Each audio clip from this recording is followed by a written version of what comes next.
नमस्कार, स्वागत है आप सभी का सांकेतिक भाषा के इस खास बुलेटिन को लेकर हाजिर हूं मैं कृतिका और मेरे साथ हैं मेरे सहयोगी शरद मुदगल जो खबरों को सांकेतिक भाषा में आप सभी तक पहुंचाएंगे।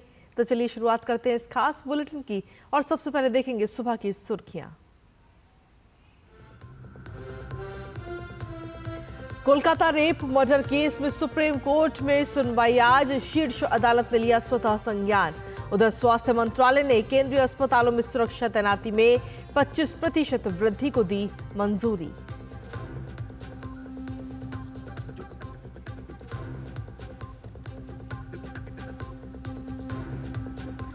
भारत दौरे पर आए मलेशिया के प्रधानमंत्री अनवर इब्राहिम प्रधानमंत्री नरेंद्र मोदी के साथ करेंगे द्विपक्षीय चर्चा। दोनों देशों के बीच कई समझौता ज्ञापनों पर हस्ताक्षर होने की उम्मीद।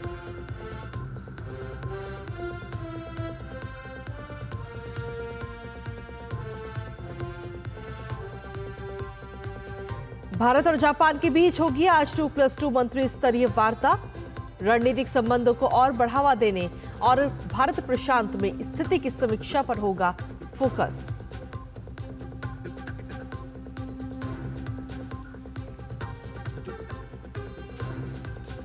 जम्मू कश्मीर में पहले चरण की 24 विधानसभा सीटों के लिए आज अधिसूचना होगी जारी। उम्मीदवार 27 अगस्त तक नामांकन कर सकते हैं दाखिल। राज्य में 10 साल बाद होंगे चुनाव।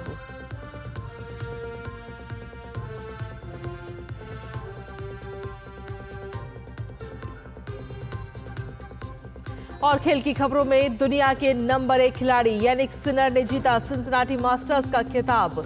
फाइनल में फ्रांसिस टियाफो को दी शिकस्त। इस सीजन में सिनर का ये 5वां एटीपी टूर खिताब।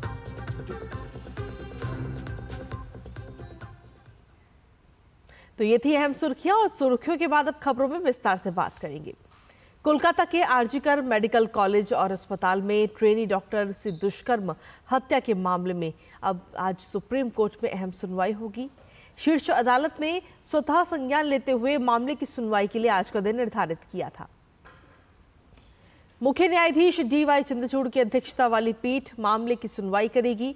वहीं कोलकाता हाईकोर्ट द्वारा मामले की जांच सीबीआई को हस्तांतरित किए जाने के बाद गहन जांच जारी है। सीबीआई ने कोलकाता हाईकोर्ट से आरोपी संजय का पॉलीग्राफ टेस्ट करने की अनुमति मांगी थी, जिसके बाद हाईकोर्ट ने आरोपी का पॉलीग्राफ टेस्ट कराने की अनुमति दी। इसके अलावा सीबीआई आरजीकर मेडिकल कॉलेज के पूर्व प्रिंसिपल संदीप घोष से कई दौर की पूछताछ भी कर चुकी है।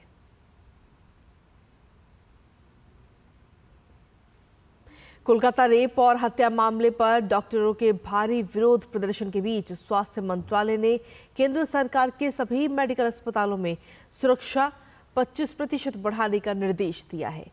केंद्र ने निर्देश जारी करते हुए कहा कि अस्पतालों में जरूरत के हिसाब से मार्शल भी बढ़ाए जाएंगे। स्वास्थ्य सेवाओं के महानिदेशक की अध्यक्षता में एक कमेटी बनेगी जो अस्पतालों की सुरक्षा और डॉक्टरों की समस्याओं पर सुझाव लेगी। इसके साथ ही अस्पतालों में रेजिडेंटों के लिए सुरक्षा और सुविधाओं के विभिन्न पहलुओं जैसे ड्यूटी रूम और काम के घंटे आदि पर भी विचार किया जाएगा।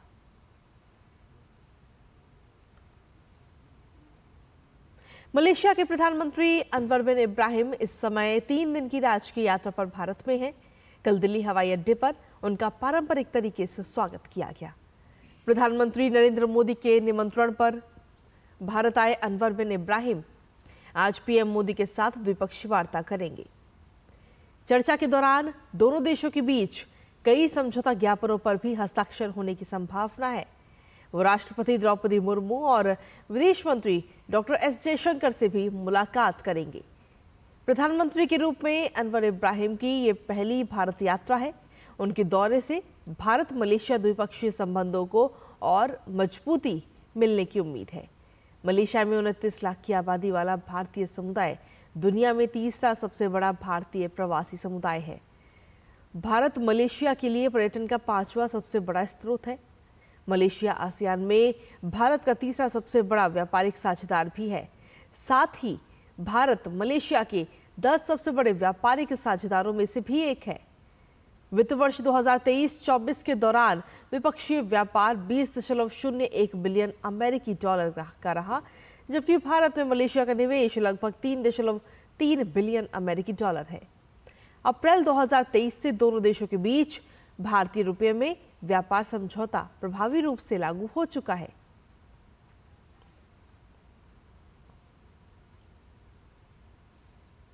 भारत और जापान आज नई दिल्ली में 2+2 मंत्री स्तरीय वार्ता करेंगे। रक्षा मंत्री राजनाथ सिंह और विदेश मंत्री डॉक्टर एस जयशंकर जापानी रक्षा मंत्री किहारा मिनोरू और विदेश मंत्री योको कामिकावा बैठक में हिस्सा लेंगे। 2+2 वार्ता के दौरान रक्षा मंत्री और जापान के रक्षा मंत्री द्विपक्षीय बैठक करेंगे। द्विपक्षीय वार्ता और 2+2 बैठक के दौरान मंत्री द्विपक्षीय सहयोग की समीक्षा करेंगे और दोनों देशों के बीच संबंधों को और मजबूत बनाने के लिए नई पहलों पर बातचीत करेंगे। वो आपसी हित के क्षेत्रीय और वैश्विक मुद्दों पर विचारों का आदान प्रदान भी करेंगे। रक्षा मंत्रालय ने कहा कि भारत और जापान लोकतंत्र, स्वतंत्रता और कानून के शासन के साझा मूल्यों के आधार पर विशेष रणनीतिक और वैश्विक साझेदारी साझा करते हैं। रक्षा क्षेत्र इसमें सबसे महत्वपूर्ण स्तंभों में से एक है।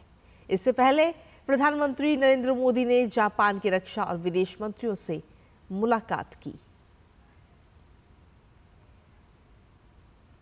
केंद्र शासित प्रदेश जम्मू कश्मीर विधानसभा चुनाव के पहले चरण की अधिसूचना आज जारी की जाएगी।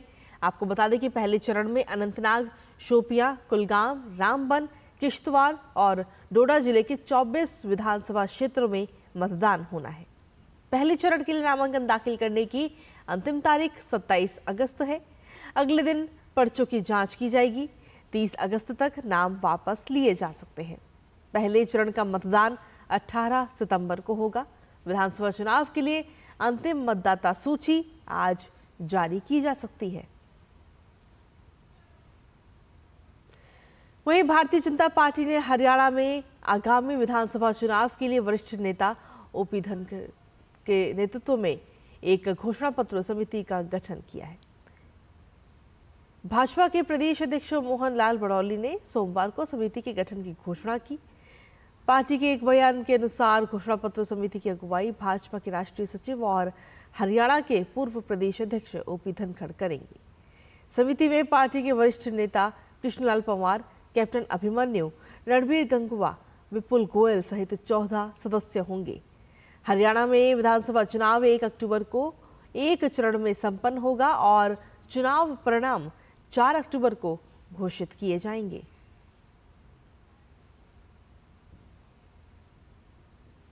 वहीं राष्ट्रपति द्रौपदी मुर्मू आज राष्ट्रीय भूविज्ञान पुरस्कार 2023 प्रदान करेंगी।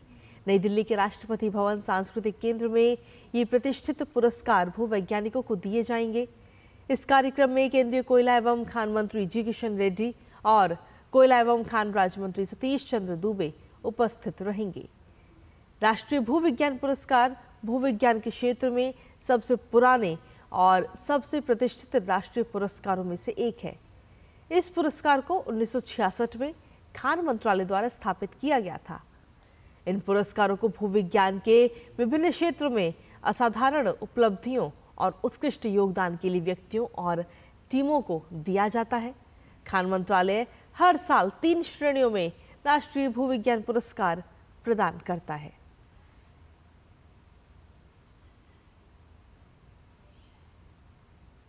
और अब बात खेल की खबरों की करेंगे। दुनिया के नंबर 1 खिलाड़ी यानिक सिनर ने सिंसिनाटी मास्टर्स का खिताब अपने नाम कर लिया है। फाइनल में सिनर ने अमेरिका के फ्रांसिस टियाफो को 7-6, 6-2 से मात दी। ये इस सीजन में सिनर का 5वां एटीपी टूर खिताब है।